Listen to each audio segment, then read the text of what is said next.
Voter అన్నా ఈసారి నీ ఓటు రేట్ ఎంత?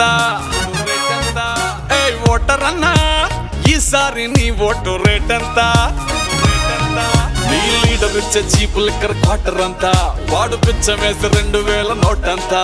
నీ కులపోడైతే వానికి డిస్కౌంటా, ఏంది ఎంతేనా నీ రేటు పెంచుకుంటా. ఓటర్ అన్నా ఈసారి నీ ఓటు రేట్ ఎంత? ఏయ్ ఓటర్ అన్నా ఈసారి నీ ఓటు రేట్ ఎంత?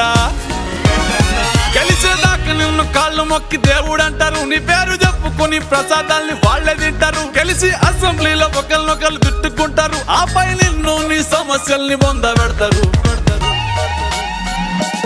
నాయకులు ఏవేవో ఇస్తానంటే మురిసిపోతావు, 5 ఏళ్ళు ఆశతోని ఎదురు చూసి అలసిపోతావు. విద్య ఆరోగ్యం సంగతేమో అస్సలు అడగవు, బిడ్డల భవిష్యత్తు చేతులారా అమ్ముకుంటావు. వాళ్ళు వంగి పెట్టే దందాలకు అర్థం వేరు, లీడర్లు చేసే దందాలు మనకి అర్థం కావు. ఎవరన్నా నీకిచ్చే పైసలు వారి పెట్టుబడి, మేనిఫెస్టోలు హామీలు మొక్కుబడి. నీ రేటు 5 ఏళ్లకు చాలా చాలా తక్కువది, లైఫ్ సెట్ అయిపోయేలాగా పెంచు మరి.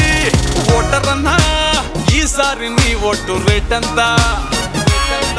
ఏయ్ ఓటర్ అన్నా ఈసారి నీ ఓటు రేట్ ఎంత? నీ లీడర్ ఇచ్చే చీపు లిక్కర్ క్వార్టర్ అంతా, వాడు బిచ్చమేసి 2000 నోటంతా. నీ కులపోడైతే వానికి డిస్కౌంటా, ఏంది ఎంతేనా నీ రేటు పెంచుకుంటా. ఓటర్ అన్నా ఈసారి నీ ఓటు రేట్ ఎంత? ఏయ్ ఓటర్ అన్నా ఈసారి నీ ఓటు రేట్ ఎంత?